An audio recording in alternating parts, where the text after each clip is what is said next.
बात 1993 की है। एक बार उत्तर प्रदेश के डीजीपी ने इंस्पेक्टर एसएस लोअर यानी कि सुरेंद्र सिंह लोअर से कहा कि कानपुर की जो आईजी साहब है तुम्हारी बड़ी तारीफ करते हैं। क्या तुम वाकई इतना अच्छा काम करते हो? तो जैसे ही बात ये डीजीपी साहब ने इंस्पेक्टर एसएस लोअर से कही तो एसएस लोअर हंसने लगे। हंसते कहा कि सर ये बात मत पूछो कि वो तारीफ क्यों करते हैं। मैं ये बात नहीं बता सकता। बात ही कुछ ऐसी दिलचस्प, ऐसी मज़ेदार, ऐसी चटपटी थी कि डीजीपी साहब ने कहा कि नहीं मुझे बताना है, जब तक तुम नहीं बताओगे तब तक मैं तुम्हें यहां से जाने नहीं दूंगा। अब एसएस लोअर साहब की मजबूरी बन गई। जब उन्होंने ये बात उनको बताई तो डीजीपी साहब हंसते हंसते लोटपोट हो जाते हैं और कहते हैं कि ये बात किसी से मत बताना, हालांकि किसी अखबार में नहीं आई, लेकिन ये बात जब धीरे धीरे पुलिस महकमे में आग की तरह फैली तो हर कोई इस बात को सुनकर हंसने लगता था। बात ही कुछ ऐसी है। नमस्कार, राधे राधे दोस्तों, स्वागत है आपका अपने YouTube channel real life chronicles में। आज की जो सच्ची घटना मैं आपको सुनाने जा रही हूँ, ये सच्ची घटना है। उत्तर प्रदेश का एक जिला है कानपुर और ये कानपुर का एक जूही थाना है। एसएस लोअर यानी कि सुरेंद्र सिंह लोअर इंस्पेक्टर के रूप में वहां पर उनकी तैनाती होती है। और आसपास के लोग आए दिन आकर एक ही शिकायत करते थे कि साहब जी मंडी है ना, मंडी में एक व्यक्ति का बड़ा प्रभाव चलता है और वो वसूली करता है। उसे वसूली ना दो तो वो व्यक्ति किसी को भी मंडी के अंदर काम नहीं करने देता। इस बात को लेकर एसएचओ थोड़ा परेशान थे और वो इस समस्या का हल ढूंढने में लग जाते हैं कि आखिरकार इस समस्या का हल कैसे होगा। एक दिन वो एक ऐसा वेश बदलते हैं, कुर्ता पहनते हैं, नीचे धोती पहनते हैं, सिर पर टोपी लगाते हैं, गले में एक ताबीज बांध लेते हैं और अपने कुछ पुलिस वालों से कहते हैं कि तुम्हें सादा वर्दी में मेरे आसपास रहना है, इर्द गिर्द रहना है, यानी कि दूर नहीं रहना है। कभी कुछ हादसा हो जाए या हमला हो जाए, कुछ बात हो जाए तो कम से कम आप मेरी जान तो बचा लोगे। कुछ वर्दीधारियों को उन्होंने बहुत दूर फैसले से खड़ा कर दिया था। उन्हें भी अलर्ट कर दिया था कि अगर कोई बात होती है, कुछ भी ऐसी अनहोनी घटना होती है तो तुरंत आप दौड़कर मौके पे आ जाना। जिस व्यक्ति पर आरोप था कि वसूली करता है, जिस व्यक्ति पर आरोप था कि वो दबंग है, जिस व्यक्ति पर आरोप था कि वो कानपुर आईजी का बहुत खास आदमी है, उसी व्यक्ति के पास जाते हैं। जाने के बाद कहते हैं, भाईजान सलाम वालेकुम, उधर से आता है। वालेकुम सलाम। एसएस लोअर अपना भेष बदल के, यानी कि अब इंस्पेक्टर के भेष में नहीं थे बल्कि एक मुस्लिम और एक किसान के भेष में थे। वो कुछ काम करना चाहते थे। जाकर बोलते हैं कि भाईजान मैं यहाँ कुछ काम करना चाहता हूँ। तो उस व्यक्ति ने कहा कि क्या काम करना चाहते हो, क्या काम करोगे? तो एसएस लोअर कहते हैं कि साहब मुझे ज्यादा कुछ जानकारी तो है नहीं भाई साहब, इसलिए अगर आप चाहो तो आप बता दीजिए मैं क्या काम कर लूं। तो वो कहता है कि इस टाइम बेल पत्थरों का सीजन चल रहा है, आप एक काम करो, बेल पत्थर का काम कर लो और इससे इनकम भी ठीक ठाक होगी, तो तुम्हारे लिए कोई परेशानी, कोई दिक्कत वाली बात भी नहीं है। एसएस लोअर की बात समझ में आ जाती है तो इसके बदले में कहते हैं कि साहब मुझे क्या देना पड़ेगा। बात 1993 की थी तो उन्होंने कहा कि ज्यादा नहीं, आपको 20 रुपये प्रतिदिन देना पड़ेगा। साहब ये 20 रुपये क्यों देने होंगे? बोला यहाँ पर इस तरह की वसूली होती है, ऐसा कोई दुकानदार नहीं, ऐसा कोई आड़तिया नहीं, ऐसा कोई फल विक्रेता नहीं जो मुझे प्रतिदिन की वसूली नहीं देता है।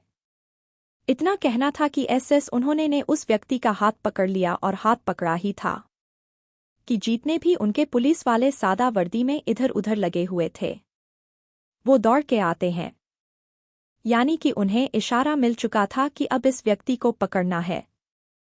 जैसे ही टीम सादा वर्दी वाली आती है तो सादा वर्दी वाली टीम को दौड़ते हुए देखते हुए वर्दी वाली टीम भी मौके पर आ जाती है। अब इतना करना था कि उस आदमी के हाथ में हथकड़ी डालते हैं और उस भरी मंडी से उसको अपने साथ पैदल लेके चलते हैं।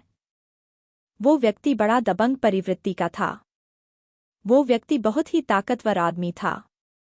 यही कारण तो था कि वो अकेला आदमी मंडी में सबसे कुछ ना कुछ वसूली करता था और ये बताया जाता है कि एशिया की सबसे बड़ी मंडी है, कानपुर की ही हुआ करती थी।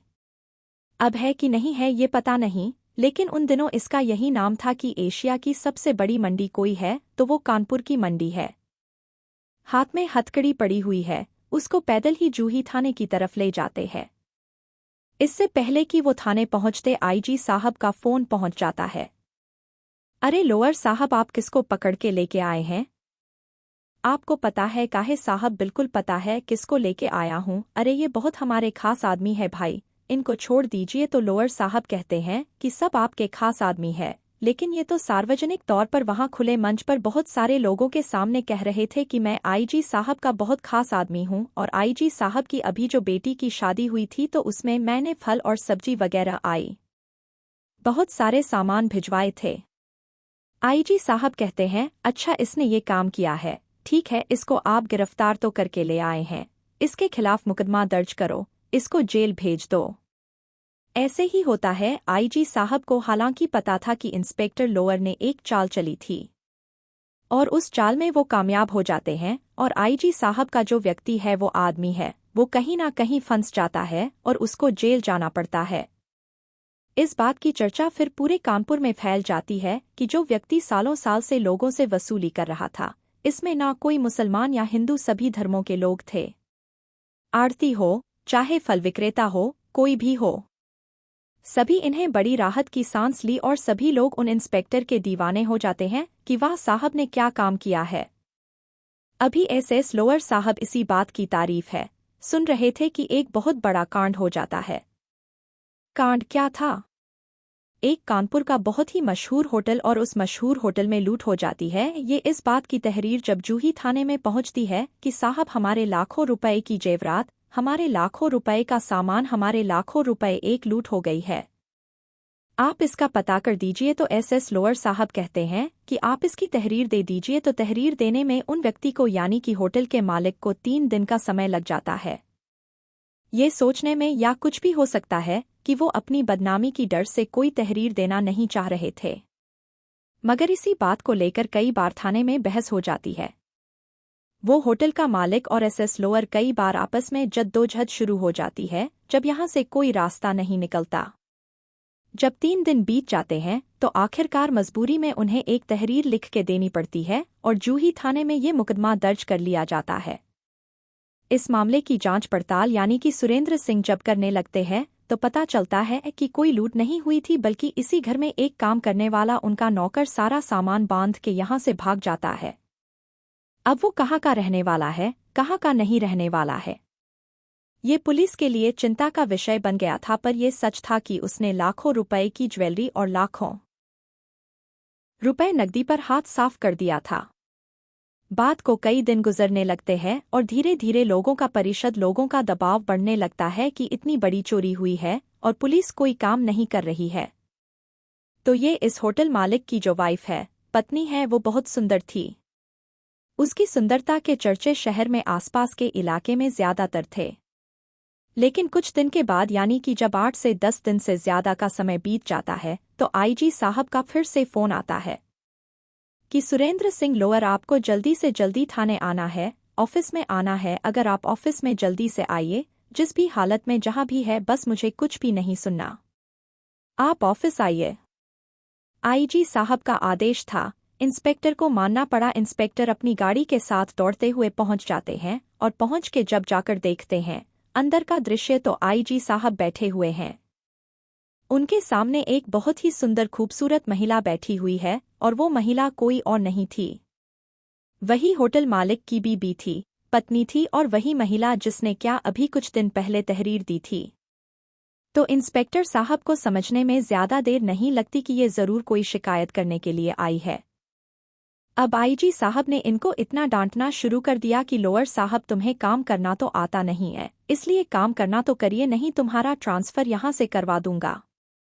मुझे ये हर हाल में चोरी का खुलासा चाहिए, और जो भी इसका नौकर है वो कहाँ है, मुझे इस बात से कोई मतलब नहीं है। हर हाल में वो व्यक्ति मुझे चाहिए तो चाहिए। जब आईजी साहब का दबाव था, जाहिर सी बात है इंस्पेक्टर साहब को अपनी कार्यप्रणाली में थोड़ी तेजी लानी पड़ी और उन्होंने जाल बिछाना शुरू कर दिया। 2-4 दिन लगते हैं।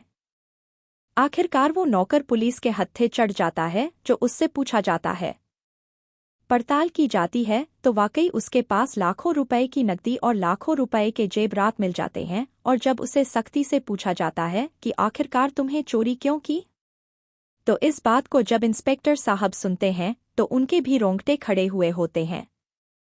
वो सोचने पर मजबूर हो जाते हैं कि आखिरकार इसने जो किया है ये सही किया है या गलत किया है। वो खुद भी फैसला लेने पर समझ नहीं पा रहे हैं तो असमंजस की स्थिति में पहुंच जाते हैं। उससे पूछा जाता है कि बताइए आपने चोरी क्यों की? तो कहता है, साहब मैं क्या करता, होटल मालिक की बीवी है, मुझे रात को रोज परेशान करती थी। होटल मालिक सो जाया करता था और वो मुझे डेली अपने बिस्तर पर बुला लिया करती थी। मैं रोज रोज की इस आवक से तंगा आ चुका था, इसलिए मौका देखते ही मैंने सोचा कि वहां से अपना सामान बांधकर और वहां से निकल जाता हूं। और इसी दिन मैंने यहां से जेवरात की भी चोरी की और यहीं से मैंने नकदी भी चोरी की।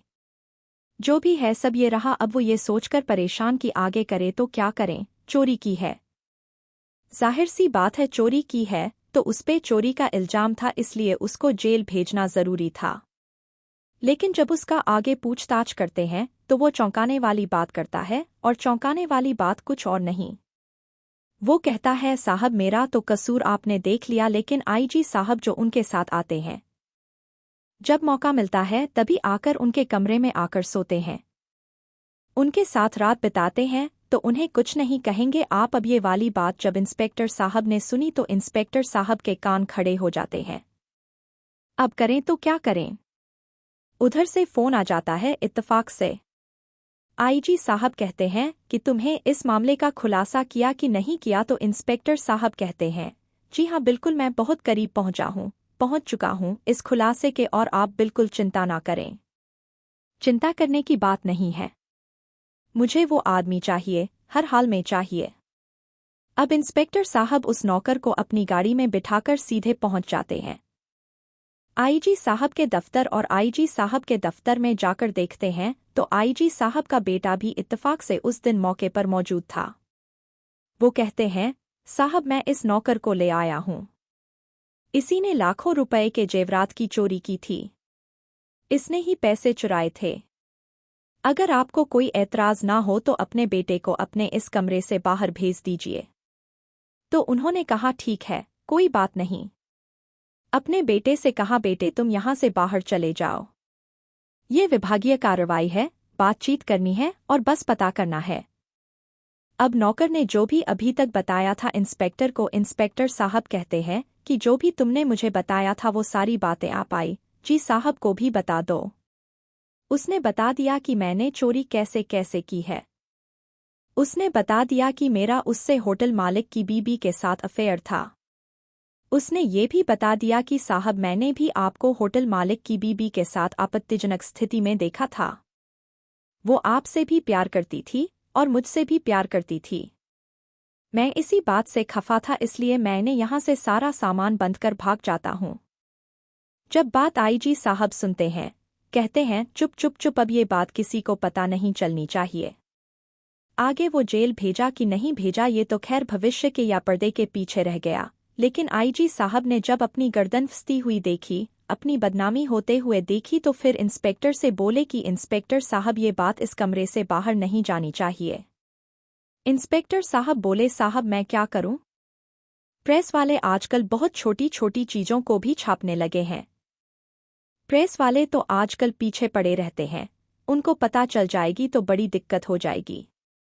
अब इस बात को वो मुंह छुपाकर इंस्पेक्टर साहब हंसने की कोशिश भी कर रहे थे, लेकिन आईजी साहब कह रहे थे कि नहीं भाई, बहुत बदनामी हो जाएगी, ये बात किसी को पता नहीं चलनी चाहिए। और उसको डांटते हुए नौकर से कहा कि अगर ये बात तुमने किसी को बताई तो अच्छा नहीं होगा। इस हिसाब से उस नौकर को तो भेज दिया जाता है। इंस्पेक्टर साहब भी वहां से चले जाते हैं, लेकिन इस जोन में कई सारे जिले थे, जैसे इटावा, मैनपुरी, फर्रुखाबाद, तो इस तरह की जो आसपास के इलाके के जिले थे। मथुरा तो जब भी मीटिंग लेने के लिए आईजी साहब किसी भी जिले में जाया करते थे तो हर जिले के अंदर हर बड़ी बड़ी मीटिंग के अंदर माइक पर खड़े होकर बड़े ही फक्र के साथ कहते थे, सुरेंद्र सिंह जैसा इंसान मैंने अपनी जिंदगी में नहीं देखा, वो इतना बेहतरीन ईमानदारी से काम करता है, उसके काम करने के तरीके बहुत ही निराले हैं। आपको ऐसे लोगों से कुछ सीखना चाहिए। हालांकि वो ईमानदार हैं, नो डाउट, लेकिन उनको उनकी तारीफ करने का जो एक मेन मकसद बन जाता है वो यही था कि वो कहीं ना कहीं इनकी पोल ना खोल दे।